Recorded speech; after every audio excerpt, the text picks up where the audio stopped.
Y después de este corto receso nos dirigimos a Riohacha, La Guajira, donde un grupo de 3 jóvenes de la Universidad Nacional tienen un proyecto con fibra de coco y resina.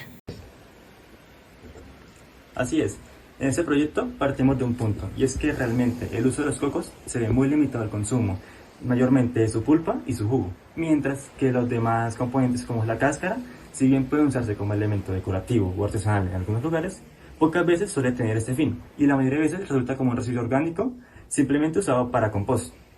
Al analizar esta situación, quisimos intervenir y ver desde nuestro punto de enfoque de ingeniería cómo podría la fibra presente en estas cáscaras influir en la resina poliéster desde un enfoque de biocompuesto.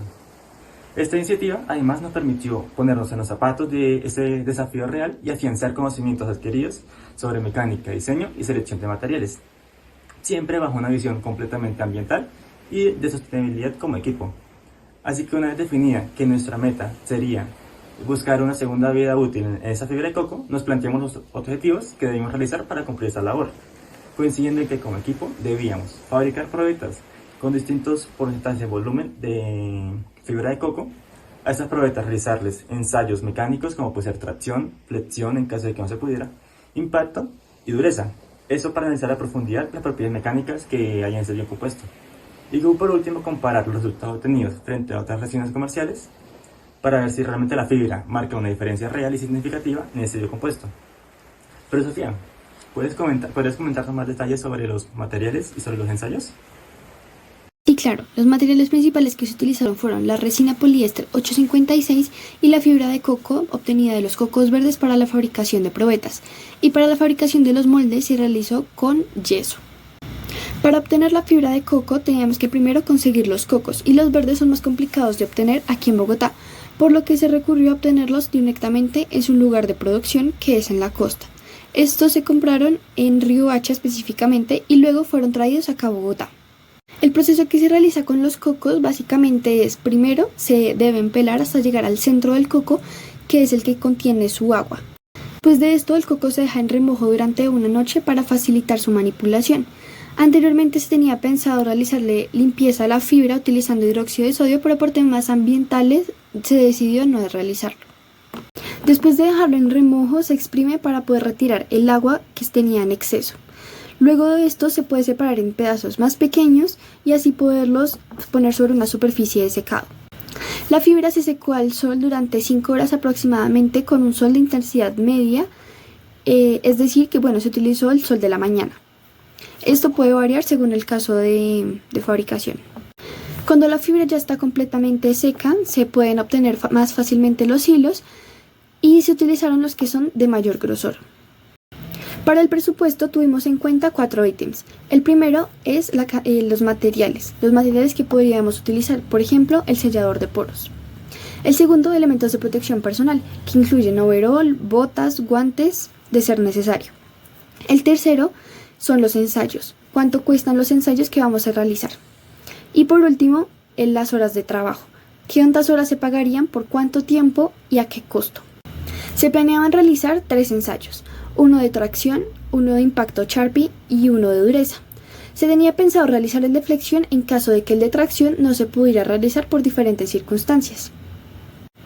Pero antes de estos ensayos, Yara, cuéntanos, ¿cómo fue la fabricación de las probetas? Claro que sí, Sofía. La fabricación de estas probetas, aunque podría parecer sencillo, resultó siendo todo un desafío lleno de diferentes inconvenientes a lo largo de nuestro proyecto. Por ejemplo, primero decidimos diseñar las piezas patrón de nuestros moldes en impresión 3D, esto para poder estandarizar las medidas y tener un control más relevante sobre estas, a la vez que luego se llevaron a imprimir y se ultimaron detalles como la limpieza y el lijado de estas. Luego de esto procedimos a la fabricación de los moldes en yeso. Pero Esteban, ¿tú podrías darnos más detalles acerca de estos, no es así? Por supuesto, ingeniero Yara. En nuestro caso, además de diseñar el material, también tuvimos que fabricar las probetas, y esta fue quizás nuestra parte más artesanal del proyecto.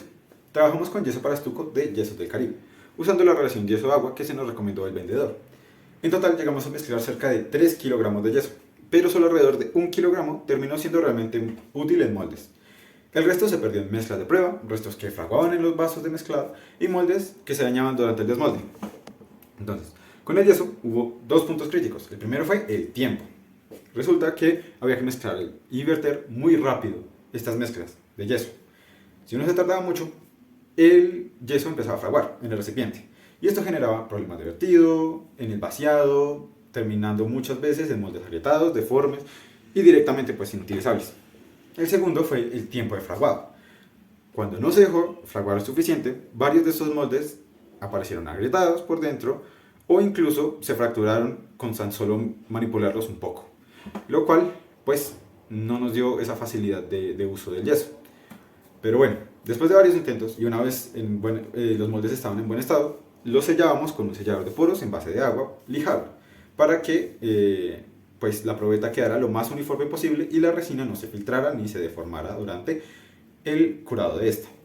Con la resina también hubo que hacer una etapa de ensayo y error. El proveedor no nos dio mucha información técnica, entonces nos tocó hacer pruebas hasta encontrar una mezcla que curara bien. Al final optamos, trabajando la resina poliéster 856, por un porcentaje de un 1.5 de catalizador, usando en total cerca de unos 650 mililitros de resina en todo el proyecto. Aquí también fue clave respetar el tiempo de curado. Cuando se desmoldó o se manipuló la probeta antes de tiempo, quedó deformada, con marcas y con concentradores de esfuerzo que la volvían totalmente inutilizable y pues afectaba su comportamiento en el ensayo.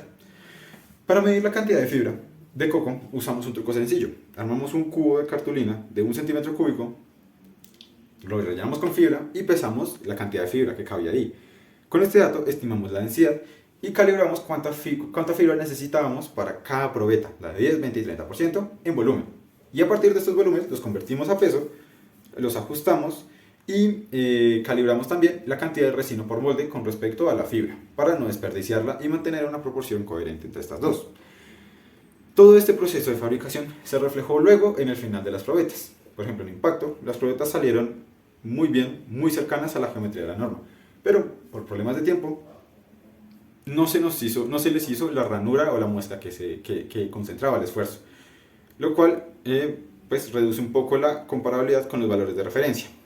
Y en tracción, las probetas de 10 y 20, que aparentaban tener una forma aceptable, mostraron poros internos y bastante rugosidad, pero en especial la de 20% tenía además una fisura que atravesaba casi todo el cuello, cerca de una de las partes donde se ajustan las mordazas. Y la de 30%, al ser tan densa, la resina no impregnó bien, no pudo pasar las fibras y dejó capas expuestas de fibras. Detalles que podrían parecer menores, pero que a la larga terminaron siendo decisivos en el comportamiento. Pero para profundizar más en los ensayos, la ingeniera Ana nos va a comentar y nos va a acompañar sobre estos detalles. Primero voy a mencionar las normas que se tuvieron en cuenta para realizar las probetas. Para tracción fue la norma D638. Para flexión la norma D790. Para impacto la norma D6110-17. Y para dureza la 102240. Se realizó el ensayo de tracción donde efectivamente se vieron las consecuencias del estado de las probetas. Hubo una confusión con el ensayo de impacto, ya que únicamente se necesitaban 3 probetas, nosotros realizamos 9. Aunque finalmente se dio la oportunidad y pudimos ensayar las 6 restantes. Esto de igual forma sucedió con las probetas de flexión, aunque no recibimos los resultados a tiempo. Y finalmente, por cuestiones de disponibilidad del laboratorio, no se logró hacer el ensayo de dureza. Entonces, Esteban, ¿cuáles fueron los resultados de los ensayos?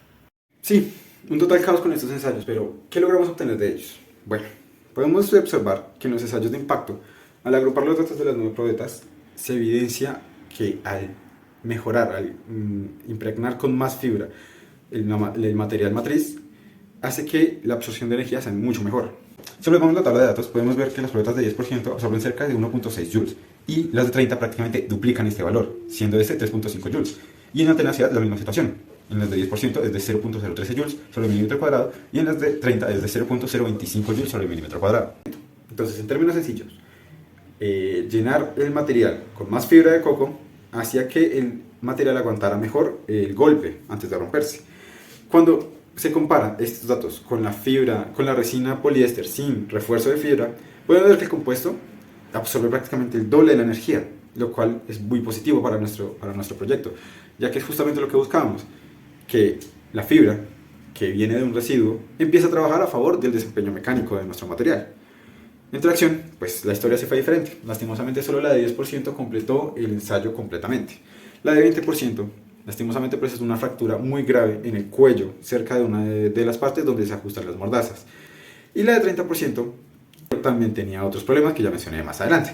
En ambos casos, la máquina no alcanzó a registrar el valor completo de la curva, pero aún así con estos datos pudimos observar algo interesante, sobre todo con la de 30%, y es que a pesar de tener zonas con fibras expuestas y problemas claros de impregnación de la resina, pues esta mostró un esfuerzo máximo muy cercano a la probeta del 10% y fue muy superior a la del 20%.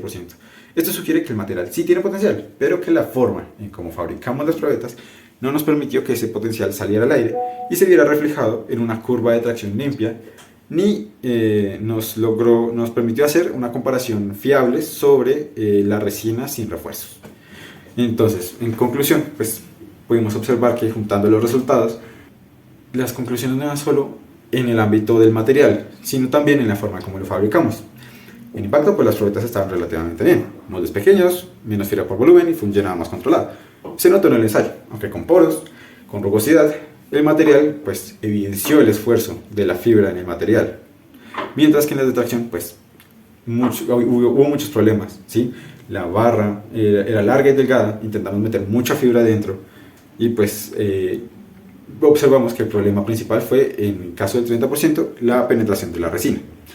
Y también tenemos nuestra teoría de que por el almacenamiento, que no era controlado, era un almacenamiento riesgoso, es probable que esto haya causado el quiebre de una de las mordazas de la resina de 20%.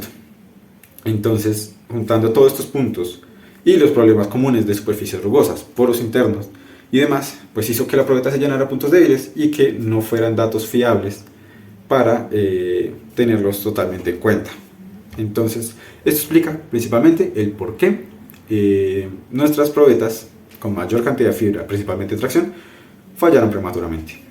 Pero bueno, no todo es tan malo. Para concluir, para ir cerrando el proyecto, pues hacemos unas explicaciones. Resulta que este proyecto nos acompañó prácticamente todo el semestre. En el programa teníamos previstas unas 8 semanas y unas 4 horas de trabajo por estudiante, que entre diseño, fabricación, ensayos, redacción de informes y reuniones, pues teníamos pensado eso. Pero a la larga no fue así. Hubo días que fueron muchos más largos, días que salieron grandes sorpresas y sobre todo problemas con el yeso. El yeso fue un gran agravante en el tiempo, ya que se quebraba muchos problemas con el yeso. Pero entonces, más allá de las horas, lo que nos llevamos de este proyecto es la práctica real de un proyecto de ingeniería. ¿Sí? Desde pelar el yeso a mano, desde pelear con el yeso que se quiebra todo el rato, la resina que no curaba bien, que no teníamos los datos exactos, y pues discutir resultados, organizar datos, armar informes, organizar los datos para presentarlos en un video, pues eso hace que el proyecto se sienta bastante pesado, pero bastante interesante. En cuanto a los objetivos, pues el objetivo general era que la fibra de coco se utilizara como refuerzo en la resina y pues darle esta segunda vida útil que esperábamos de este residuo y evaluarlo también si podría funcionar como una alternativa sostenible para que pues este material fuera aprovechado, cosa que en ese sentido sí lo logramos. Logramos fabricar las probetas de 10, 20 y 30% utilizando la resina y moldes en yeso. Comprobamos que este material con más fibra absorbe más energía que la resina sin refuerzos por dentro, lo cual pues es un aspecto muy positivo. En tracción, pues los defectos de fabricación no nos permitieron tener datos viables, datos confiables para sacar conclusiones definitivas, pero pues sí tenemos opiniones parciales respecto a lo que les mencioné anteriormente. Entonces, en general, si yo con mis propias palabras tuviera que resumir este proyecto de Coco Loco, diría que la fibra de coco realmente sí tiene potencial real como refuerzo. Habría que hacer más pruebas, habría que hacer más prácticas, pero pues esto nos confirma que el material no es solo la receta, el proceso de manufactura es realmente fundamental. El siguiente paso, a partir de aquí, no sería cambiar la idea, sino fabricarla mejor. Muchas gracias por su atención.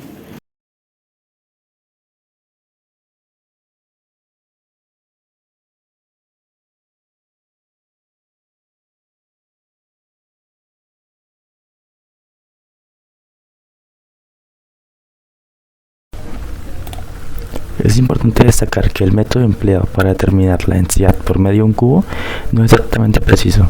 Sin embargo, lo usamos, ya que el método recomendado, que era medir el grosor de las fibras, igualmente no nos da los resultados que esperábamos por las distintas formas de la fibra.